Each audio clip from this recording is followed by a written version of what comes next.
classes I've always taught are the sciences, and mostly in the high school level. I homeschooled my kids, so I kind of went up with them and just started teaching more and more as they got a little bit older. Typically, the hardest thing about teaching in science in a classical school is incorporating a classical idea of teaching science or way of teaching it. And so this year we've really explored that. So before I get started, how many of you teach a science class, high school, let's say? Okay, and then how many teach at the 7th and 8th grade level? Okay, and then just math, or math people? Just math people, okay.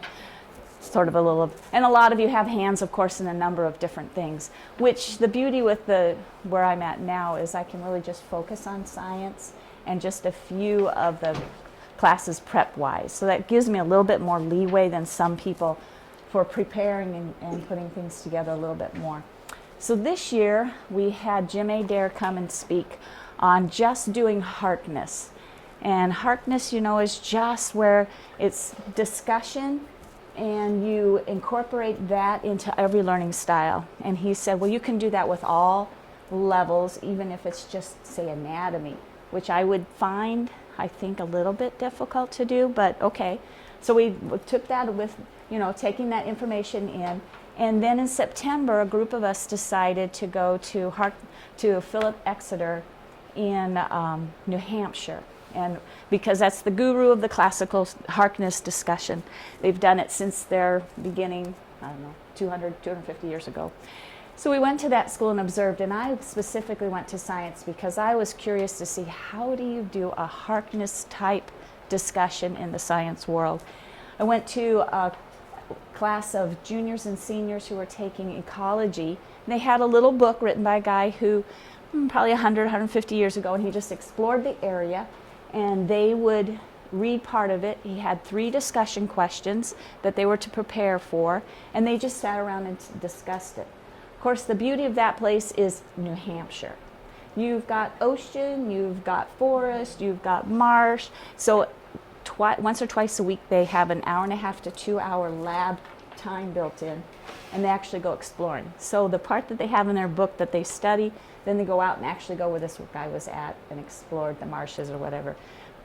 Oklahoma isn't quite the same.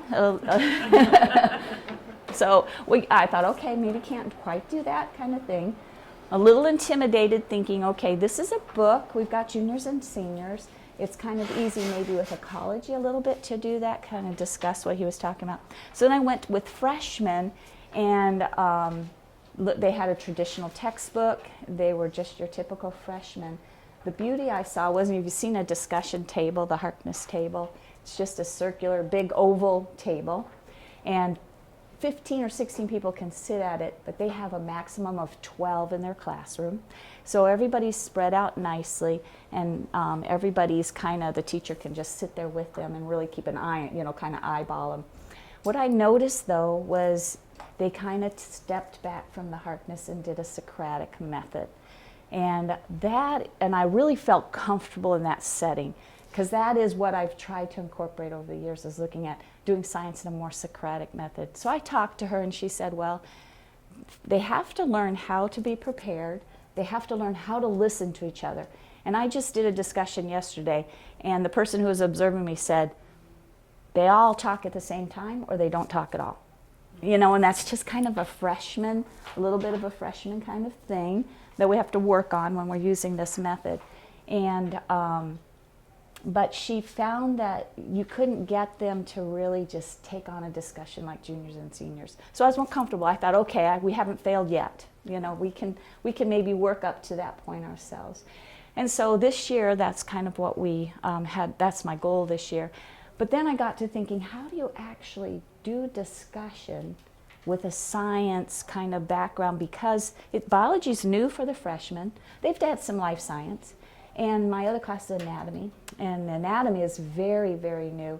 Whereas when you go to a rhetoric, a literature, a history class, they typically can automatically take in different viewpoints, different positions, different ideas, and just kind of incorporate it in a discussion automatically. So I tried using what's called POGL. Has anybody heard of those before? POGL, I should have brought that book. I forgot to bring that one. POGL is just a series of activities that start with a question. So yesterday's was action potential in nerves.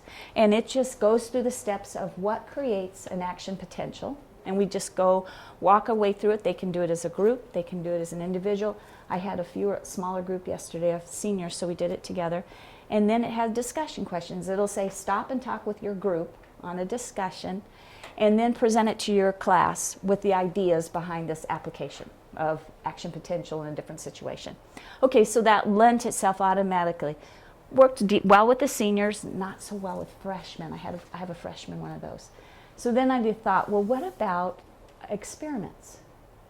When you do an experiment, you're setting it up. I use the scientific method, so we're setting it up. They have to do a background behind it. They've read that background, we've written about it, come up with a hypothesis, we run our experiment, we get our results, and then I had them as individual groups come up with their conclusion. There's about 2 to 4 in a group depending on the type of experiment. And then we went up to our School of Rhetoric. I have my science in a different building. It has lab stations. And I asked them, would you like to discuss in the lab stations, or do you want to go up to the School of Rhetoric, which has the big oval tables? And they all elected to go there. They said, because we enjoy being able to see each other as we're doing a discussion. So we sat in this big table, had them pull out their lab notebooks, and I said, okay, tell me about the experiment. I had to do some prompting. They aren't quite there with the seniors where they can just take over. But they really had a nice discussion of what was the background. Well, what it did, it was neat, was it pulled those students in who are still shy or who don't really get what we're doing. You've got that group, you think they should know it, we've covered it plenty. And using the board, encouraging the person who uses the board to, you can just be the scribe will help you out with this to kind of to get more volunteers. And then as we're working through it, I saw the light bulb going on for students. Okay, that's the beauty of that discussion as far as giving information to those who are maybe a little bit hesitant to raise their hand and say, I don't get it. Looking at the results and saying, okay, this group came up with these results, this group came up with these. When compile it together, this is the results we have. Now, did it support your hypothesis or not, and why? Why or why not? That's where we spent all our discussion time. So they really debated back and forth what process was happening. It happened to be planting tomato seeds in test tubes and giving it different conditions. Why was it cellular respiration and not photosynthesis that is occurring? Why did this person's plant grow 100 millimeters and this one looked like a dried up nothing? What was happening? Why did this one have white leaves and this one have? It was a beautiful, 40-minute discussion of what was actually happening. After it was over, I said, did this improve your ability to understand what we're doing in a lab? Did you like listening to everybody's comments and they all said, we just love this. We just love being able to discuss. Did I have to take a day out of the entire, instead of saying, okay, just turn it all in and I'll just grade it all and this is what you did wrong, this is what you go through it myself, or could we pull together as a group and really learn from each other? And they all voted that they learned a lot more doing a discussion than they did with me just writing individual notes on their lab. Do we do that very often? No, and see, that's the other part of when you're looking at these 3 ways of teaching, you think to yourself, I have to do this every single time. The reality is you don't have to do it every time, but doing it often enough that they really see the benefit of it and have the joy of teaching each other than me just kind of telling them. And then this year I really used the Socratic. I've done that, just kind of built up to this point of doing the Socratic where my questions are, they have to tell me about it. I don't just give them lecture. Lecture kind of dies pretty fast. And so it's more of, I'll put a picture for a PowerPoint, I'll put it up there, tell me what's happening here.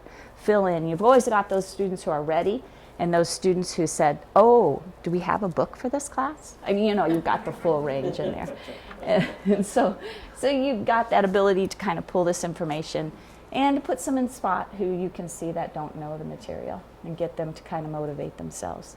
So that is kind of in a nutshell a flow of, okay, what do you do when you're trying to teach a subject that is brand new for students? So I asked my seniors yesterday, they asked me, well, what are you going to talk about today? They're all ready to do their senior thesis where they do a 20-minute presentation, their big culminating thing. They start today. So of course their mind is so not on anatomy. They're just really into their thesis, and they're asking, well, what are you going to talk about? And I told them, they said, well, that's not what you do in anatomy. And I said, well, part of it is you guys aren't prepared well enough, because anatomy, you've got all the memorizing of the parts, and then I do the physiology. And I said, what I hear from you is you read this material, you answer these questions, say, I'm clueless as to what this book is saying. He said, well, that forces me to lecture a little bit more in a subject they've never had before. Biology, they've had life science. They're able to pull in some of that information from the past. I have something to build on, but we have a subject that they don't have much to build on. The other class I attended at the Exeter Phillips was a calculus class. So I was really curious, how do you do calculus in a discussion in a Harkness setting? They don't. They have whiteboards over the entire room, and they put, each student takes one of the problems they did. They each one work it on the board, and then every one of them has to talk it through for the class. And so they spend the entire class period just simply taking each problem, forcing them to present it, and then the others to come alongside and say, well, that's not what I got, or how did you get that? And so that really thought, well, that's probably about as close as you can get to discussion when you're doing math, and obviously the teacher teaches, and this just happened to be in a time when they had their homework due, and they presented that way. So it kind of gives you that little break, I think, as a math and science person, to think, okay, you can't maybe do true Harkness. And I would argue that, of course, again, if I taught ecology or something, or botany, something very specific, and could have that book. I read Moore's book. He explored, all of California and stuff. But that would be a super fun book to do if you're just looking at botany or the environment or something. You could do something like that. But when you're talking textbooks, it's a little bit different. So has anybody had the opportunity in their own school to do a Harkness or discussion or Socratic? What would you, and what is it you teach, or where? I teach Algebra 1 to geometry. Okay. And in geometry class, we were doing a lot of proofs, and we had basically hit all the reasonings for it, and I gave them this really hard proof that they did not have in the book anywhere that they could find the answer, but it was based on all the proofs we've been doing the last 20 chapters. Okay. And I assigned it Friday. Monday when we came in, they got in a big circle, and I said, prove it. Start. What do you start with? And they went, the given, and I said, go. And so I had 10 students around in a circle, and they said, well, we always start with the given. And one of them said, I'll go to the board and write. And that person still gave in the conversation, but they followed it through, and they said, well, I went this route. Well, if you go that route, where is it taking me? Well, then I went here. Yeah, but we're not trying to prove that. We're trying to prove this. Oh, and so then you hear the conversation, and yes, it took a whole 50-minute class to do one proof, but then when test time came and there was a proof on there that wasn't near as hard, all the students came to a consensus, and there were 3 different ways to do that proof, and I saw all 3 different ways come out. Mm-hmm. So it takes a lot of time, and I had to interject a lot of, what route are you going? What are you trying to prove with that? And they went around and around in circles until they finally found, oh, this is where we need to go. The key part is the students like to look back and go, oh, this proof is almost just like it, so we'll follow it. So you have to find a proof that there's nothing quite like it in the book. Okay, yeah, that's neat. And of course, they have to have the background of having done proofs before.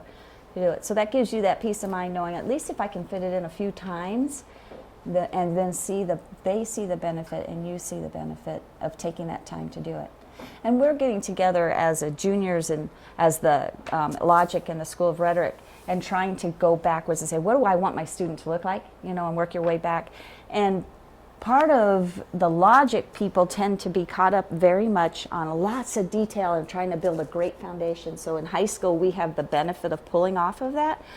But I kind of would like them to see that what is it we really want to make, not concrete facts, but as a person, as a student in themselves, when they leave this school, what ability do we want them to have? And one of them is to think outside the box, to think of different ways of approaching things, and then to be able to share those ideas.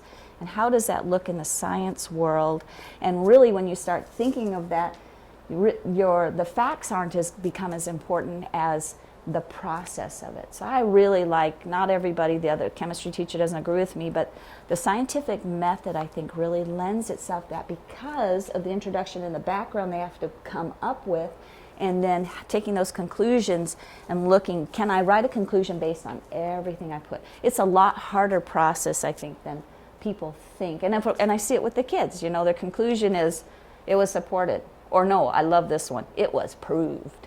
I mean, definitely we've got this. My one little experiment proved it. And then why? Oh, well, the results say so. You know, you got to pull them. Just got to constantly get them to push and expand and exercise that brain. Pull it in. And I think that's the work of it. But if that's our lofty goal, which it's achievable, because I see it in the seniors, like I said, not necessarily in my anatomy class, but I see it when they're doing other things that they're very comfortable at trying to think outside the box. But being well prepared, that's the thing I took away from Exeter, is if we want students to discuss, they've got to be well prepared. So as teachers, we've got that. What they do is, if they are not prepared for class, they will step out in the hall, they will do the work, they will come in prepared, and they can join the conversation when they are completely prepared for that class. The students know that, but the teacher has to enforce it. And of course, if your child, parents are paying $46,000 for tuition plus room and board, there's a lot of parental pressure for them to live up to the expectations, which kind of helps the teachers, I think, a lot. But that's what I took away, is if the students that were well prepared, knew those answers, questions, could really join into a very thoughtful conversation. And we asked some of the students, I asked freshmen and sophomores, and then of course the juniors and seniors are kind of really into it. Do you enjoy this from the public school setting or whatever setting they were in before, where it was more lecture? And they said, absolutely, we love being able to discuss and teach each other. And I said, well, what about being prepared? They said, actually, I'm very motivated, because if I don't come to class prepared, it really shows very quickly. Well, and that's a huge goal of our own, is trying to get them to get their homework done. So having that public display pressure was really also beneficial. Okay, so I thought maybe we could practice this just a little bit today. And I've got 2 articles I really researched, because I knew that people in here would not be all doing the same thing. So I picked something that was kind of just a little different. Okay, a little bit different. And that's looking at dissecting. Do we do dissecting? It's not to say whether you know dissecting at all, as much as it is to see the pros and cons of actually dissecting specimens versus doing virtual labs. So it could really apply in the same with the math. Is it better to do a virtual lab and watch them doing it, or to actually do a hands-on kind of thing? So it's nice to get together in a discussion thing, but no, we're not comfortable with the topic. So I have a handout for everybody to read. They're not very long. I tried to make it that way on purpose. Okay, thank you. I think 1, 2, 3. Yeah, I got enough for everybody. Thank you. You're welcome. And go ahead and read both of these articles, mark them up, do what you want with them to kind of think about. And think about, the goal of this is to look and say, are there benefits to doing real live, honest to goodness labs, or do virtual labs really win the day? Everybody get one of these. So everybody should have 2. One of these ones.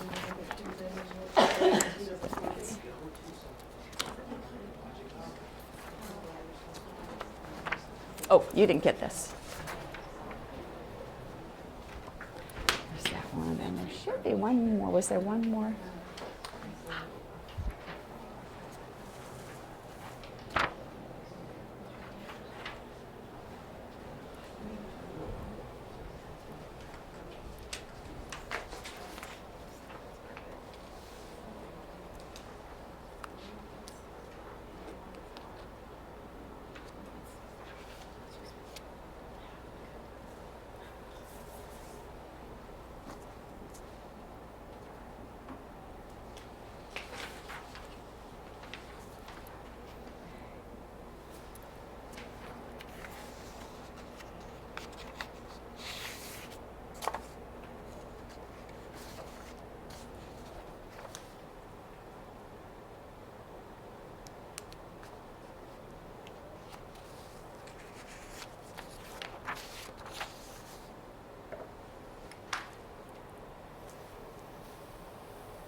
say you almost needed to read both articles together, I think, to really get some good perspective. What I often will ask my students, which was very interesting, yesterday's side little question was, where does the information in your science book come from? Oh, that was nice. That was fun. I mean, that was funny. You know, it's just, oh, well, the person who wrote the book obviously did all of the research, all of the labs, came up with all the information on their own, you know, because they never even thought about it. Then we worked our way through what's credible and not credible. So then looking at this, you can see in the virtual lab the bias that was very obvious in there. But his company is Emerging Ed Technology. Okay, I could see he's going to definitely have his bias. And having bought all this stuff and dissecting year after year, I was quickly able to analyze. And then the physics teacher, who does a lot more on the computer, said, well, yeah, but what if the computer stuff always breaks down all the time, right? You have to update, you have upgrade. Okay, so he didn't really take those into account, but he used that as an opinion of why technology is better. So kind of maybe that would be the cost effective. What about how many of you actually do where you dissect animals versus virtual? But I'm sorry? I do it all the time in math class. No, our biology class does do dissections. Yes. Mm-hmm. Yeah, you dissect on the board though, with your math. Yeah, you do it all the time with dissect. I think that's kind of classically, you just naturally think of, yeah, of course we're going to go to the original thing. So cost effective wise, we kind of don't put, now I've found, of course, very inexpensive places to buy all the animals, the preserved things. And preserved, he had a point in there with preserving. What kind of problems do you find with preserving preserved animals, those who do that? Or do you have problems with that? Or what issues do you find? Anybody with the preserved? Yeah, the preservatives sometimes, but they've got better preservatives now. Mm-hmm. So it's not much of an issue, but still, virtual versus dissections, I mean, if we're training these young folks to be applying what they know, and they want to become a doctor, well, they're not going to have virtual patients. They're going to have real patients that they have to cut and then put back together. I mean, so that whole hands-on approach is more realistic to the way we live our lives. You know, there's a movement now where there's more medical training online, and I'm like, I really don't want that nurse, right? I want a nurse that's actually been trained on other humans as well, because I am human. So the virtual versus dissections, I would still be in favor for dissections. So what we're trying to also do is find the beauty. And sometimes when you're cutting up a rat, it's kind of hard to go like, where's the beauty in this? But when you start to see the synthesis of the systems, and they can discuss that, then think, wow, they start to see the beauty of created order. And so sometimes though, you have to, the dissections. We preserve butterflies, and in ninth grade, just making a butterfly collection. The issues that caused with some parents, they didn't want to kill the butterfly. Want to kill the bug. And I'm like, in 2 weeks it's going to frost, it's going to die anyway. And so it's more humane the way we do it. But it was a discussion. I mean, it's like, well, you just had 3 days of chicken. You didn't see you over there, worrying about the chicken when you were eating it versus a butterfly. So it's it brings in real world discussions for sure when you have the ethics of cutting up an animal. Then is the animal, is it worthy of learning from? How much is that value versus killing the animal? Well, and I found also, what about the difference between something that's not preserved and preserved?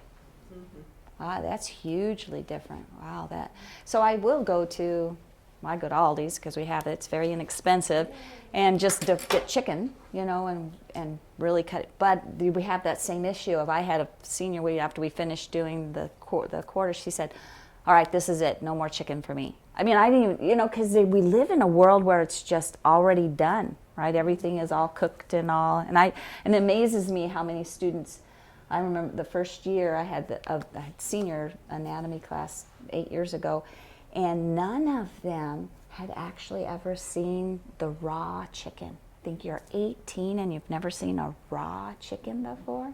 wow. I mean, so that in itself is a great learning experience of just the difference in texture. Okay, what about, and yeah, so now we're getting more, and this is what I see more and more of. I have fewer and fewer students that are excited about doing dissection as they become more aware of, the idea of that this is an actual animal, and we're killing the animal, and we're kind of putting it apart. That surprised me. Sorry.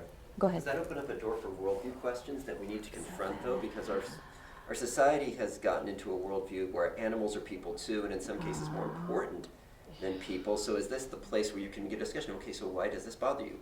Because it's cute. Okay, so is cute the same thing as being made in the image of God? Is there value in this? Sure, but what is its value? What's our position with respect to these animals? How, and so It opens that door. Can it open that door, maybe? Absolutely. Yes. Or what did you say in that article there? What was his problem with the one who was supported dissection, but what were some of his issues that he had? Pulled out the 2-pager one or the little bit longer one. He talks down on this, in that second to the list, says, now you might say, Rob, you're confusing things. At the Dark Ages, we were ignorant of it. And he said, but how many times when we dissect do we look at, like, I know last year's frog, open the thing up.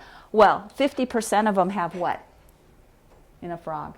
Tons of eggs, right? Or more. I think we had one male and all the rest were female this last year.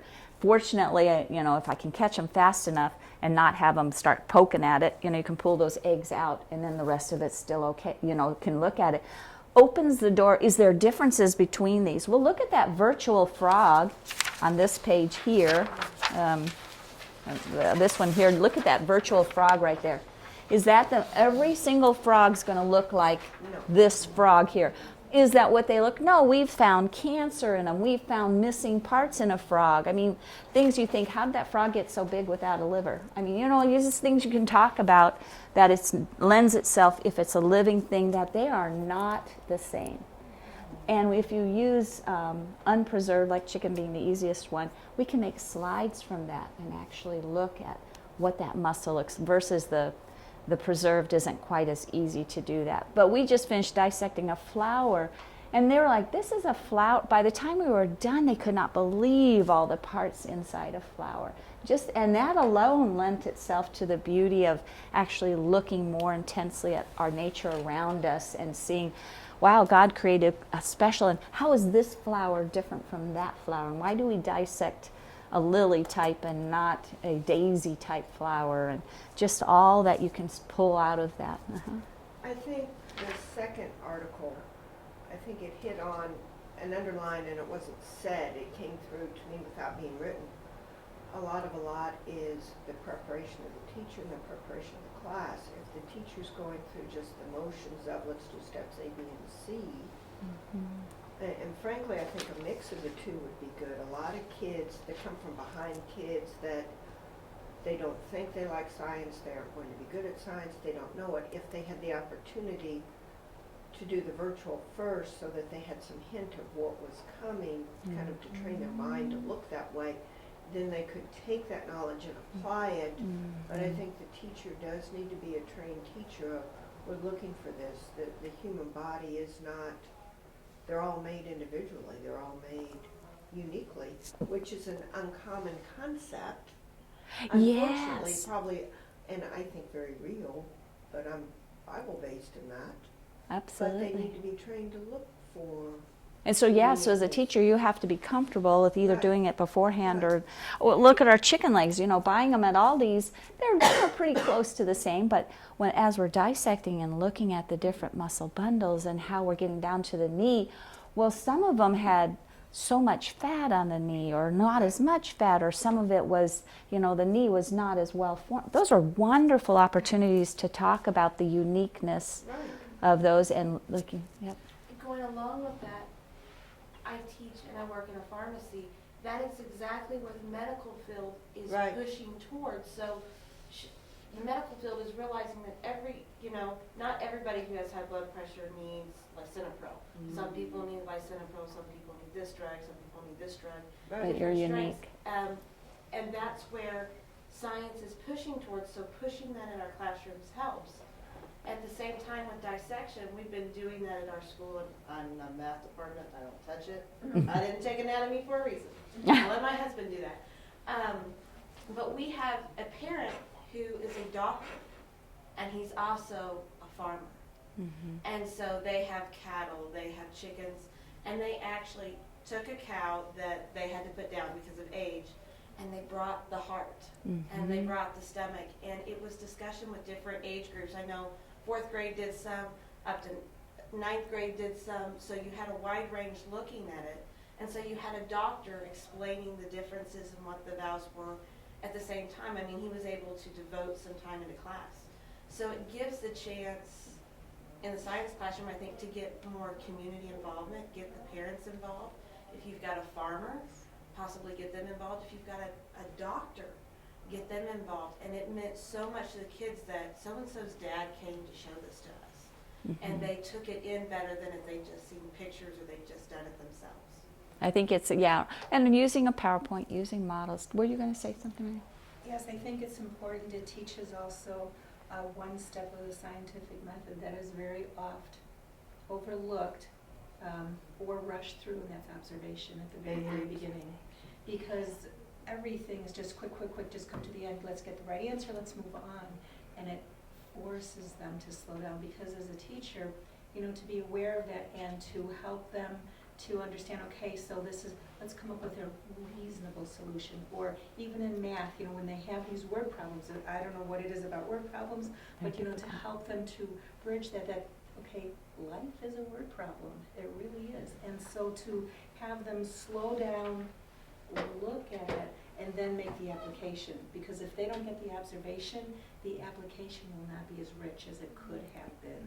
That's the goal, I think. I actually do teach middle school Uh-huh. math, and which is not, I mean, a lot, maybe I'm wrong, is why?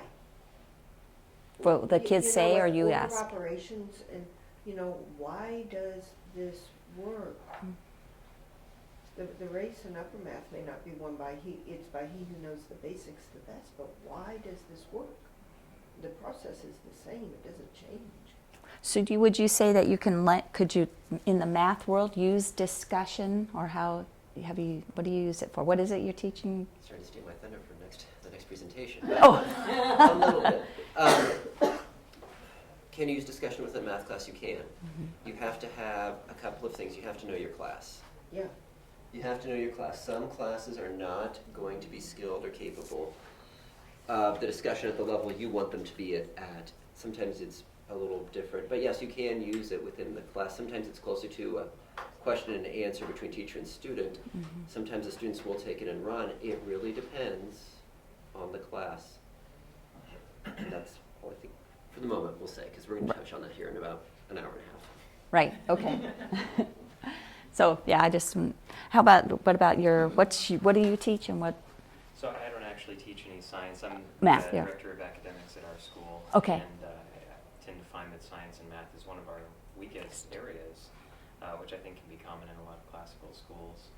And I think, as I've been just kind of making observations and taking notes, I think observation was an important one, teaching students skills in observation and research, how to justify and draw conclusions well. And then one of the things I think that was being hit on is some of those ethical questions that I think is really important. Our goal as a classical institution, and a classical Christian institution, is teaching students how to be a scientist, but how to be a virtuous scientist, and to see that there is a standard of ethics, and that there is, and entertaining those questions that, you know, just because you can do something doesn't mean you should do something. I think those are important questions to start asking of, let's talk about what's possible, let's talk about what's right. And that distinction, I think, is one of the important things that we want to make too. And then also just captivating the wonder, and as kind of being talked about, dissecting an actual, you know, organism versus a virtual one, that cultivates that kind of wonder at, wow, I didn't realize this is how it worked, or this is what that looked like, or whatever it might be, and instilling some of those basic fundamental things that will then prompt them to want to discover more. And I think the thing I've appreciated the most in what you've been sharing is that science is more, and I think one of these two, the longer article, talking about how dissection should be less of a task where you're just comparing what you see to what's in the textbook, but more of embarking on a journey of discovery and exploration. And so I'd love to see more of that instilled into our students, because I think one of the reasons our math and sciences can suffer is the wonder isn't there. They're not excited about it. Where I think maybe literature, it's a little easier to get involved in a story or even history sometimes, but for some students, try and get them excited about getting your hands into it, so to speak. And I tried the beginning of the year, we had bought a radio station and converted it into the School of Rhetoric. So it was a little bit separate from it. And so I thought, I'll go do a discussion. I'll take over one of those rooms and do. That lasted about a week because I realized that the hands-on is all about what science is. Every single day, bringing out something that is a model and incorporating the labs and making them run was just a part of making them excited and enjoying science. And I just could not do it at a discussion table. The discussion table serves its purpose. We come up there and use it. But all those times when we can pull the information together and learn from it versus the regular learning, which I think the literature, I share that room with the literature teacher, and I watch her with her seniors, and it's just beautiful to have a discussion. But even she's not doing a discussion every single day. It's when they have reached a certain level point in there and they can look back and then see it. So yeah, it was nice to cultivate that excitement in what they're studying. Yeah, but along those lines, the longer article I thought made a good point that we tend to look at the scientific literature as a closed canon and minimize the individual differences and assume that something is wrong with our sample and that the written literature is absolutely correct. Where I think it would be good to instill in our students the idea that we're still learning things scientifically. The canon is not closed, and they should be curious about these differences and not assume that it's wrong, and to ask questions about that. True, and often we teach things like, say, photosynthesis or cellular respiration, and we teach it with authority, and that's not, we need to really teach it. This is just an idea, just a model, and it changes as more information is gleaned, and your bias, your perspective. That's to me, I love teaching life sciences because it is a hot topic right now of, do we teach evolution? Do you teach, and I've got 5 kids and 4 of them are married and their husbands, all of them are in kind of the math and the science world. And one's an environmental ecologist and biologist here in Missouri. And he monitors the Missouri River all the way up to Montana and back. That's his ideal job. He fishes 6 months out of the year. How's that for the ideal? And then in the wintertime, he has to analyze it all. He doesn't like that one quite so much. But he said that when he was getting his master's at OSU in Oklahoma, he said that he was just inundated with, if you're a Christian, you cannot be a scientist. And how do you combat that and say, God's the great creator. Let's see how, can we really say that things just happened on their own? Or do we have to look at the beauty and the complexity of what he's created and just really delve into it and not be afraid of it, but embrace it and understand that man is just now exploring that. One of the things evolution, and I'm trying to do, is get them to the point where they understand genetics. Yes, and then talk about natural selection and how that reduces genetic diversity in a population. But until they know some genetics, until they know population, they cannot have a good conversation about evolution. And what does evolution try to do? It keeps it very superficial, because you can look around the world and see there's a lot of similarities there, It's right? like So you've got to get down to the arrow chromosomes. in an equation when you're talking about a metabolic pathway.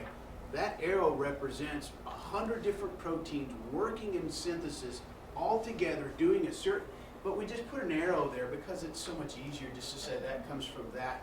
But the process of getting there is anything but simple. They need to be able to see that and go like, wow, that is nothing but a giant, complicated machine. Those don't just come along by themselves. And so, but you got to get the basics down there on genetics first. And they have to be, so we wind up spending a lot of time at the molecular level, and really I start out with looking at the days of creation and plugging ecology in there, and then working our way around to so that they can actually get to genetics and understand. It takes a long process for the freshmen because it's so abstract. I mean, we're not looking at it other than, you know, when you do the strawberry and you pull out the DNA and they can see it, that's really cool. But being able to get in there and say, what is this made up of, and then understanding that. And then we get to biotechnology, which they love, but boy, you've got to have a great foundation to understand that manipulating that's going on. And yeah, and then try and but even then I come down, you take a quiz or a test, and the pat answer is, oh, well, it evolved that way. I mean, it's just because the world is just saturated with it. It's going to be hard to combat. And like I said, with my own kids who are all in medical or the sciences, I see it in them, the battle they have to stay firm or to, you know, take a position. He's out on that water with these other ecologists 12 hours a day, 5 days a week, being inundated constantly with what a fool you are. You know, it's huge for standing as a Christian. Stem cell research, I mean, really hit that hard. They love that too, and that's a very hot topic. I mean, there's a lot of neat, hot topics you can talk about, and you just have to be willing to embrace it and not ignore that it's out there. But you have to be well-read yourself and constantly keep up with that.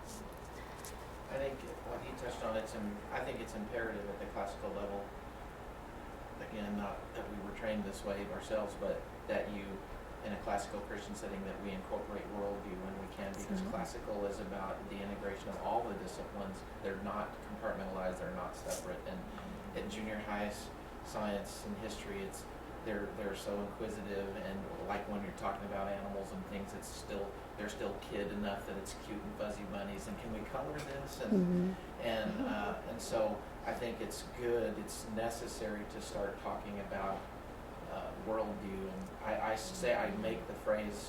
I use the phrase a lot. I'm glad I have a Christian worldview in this, because God didn't screw up. God knew we were going to have fossil fuels. He put them here for us. How do we handle that? How do we be good stewards? God wasn't like, oh, they're going to use that for energy. Oh man, I didn't think of that. And on animal rights issues and that sort of thing, and that is being pushed on culture really hard, and it ties directly into politics and money and taxation and government. And we, as Christian science people and math people, must integrate worldview, biblical worldview, in those discussions, because they are not getting that outside of Christian schools. Right, and they have to have an extremely thick, firm foundation, because it is just, they're just inundated with that.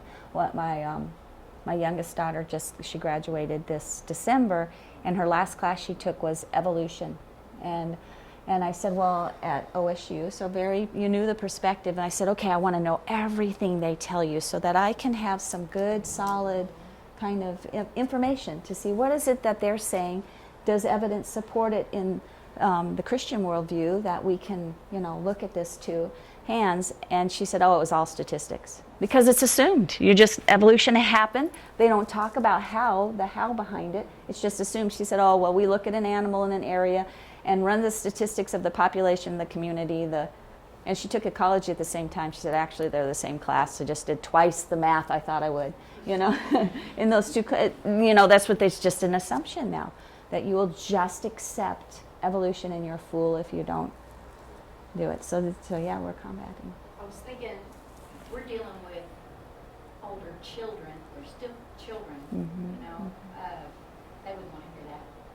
But then look at your son-in-law or your son and how he's hit day after day after day. If they don't have a foundation, and it's unfortunately up to us to give it to them, it's a lot of pressure. Because as a if teacher, you don't, they're going to be eaten up, and they're going to question everything. Like when you learn a different, the longer you walk with Christ, you'll learn a new truth maybe to you.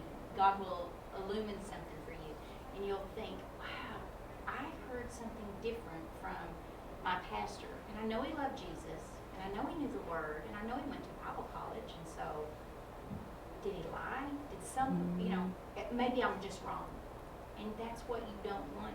I mean, you want them to have a firm foundation. I'm very convicted by this class, not gonna lie, because I have I've got all the classes, and this is just one of them, and it's not my favorite. And so when I go in, I feel that not that I'm less prepared because I've read, but it's like my heart's not in it. And now Absolutely. I'm like, okay, it's really rewarding. Right. Thank you. My first class of the day. I'm driving back to Texas. I want to say this because what she hit on is exactly what hit my father. My dad, he grew up, his dad was a pastor. He believed in God. He believed in the Bible. And then he took one semester of college, and the biology class was evolution is true, here's the proof of it, which means the Bible is wrong. And it put him in turmoil. Now you fast forward 8 years, and he meets my mom, and they get married, and my mom really beats on him that, science doesn't know everything, and I don't know, I have never seen the proof. They say there's proof, but I've never seen it, so I don't believe it yet. And so my dad went searching and searching and searching, and when I was 12, he got that proof of evolution. This disproves everything that they say is proof for evolution. Here it disproves it. And it changed his outlook because what his college professor says is, you believe the Bible. Why do you believe the Bible? Well, and he gives his reason, because, well, I just disproved the first sentence. In the beginning, God created the heavens and the earth. So the whole thing's wrong.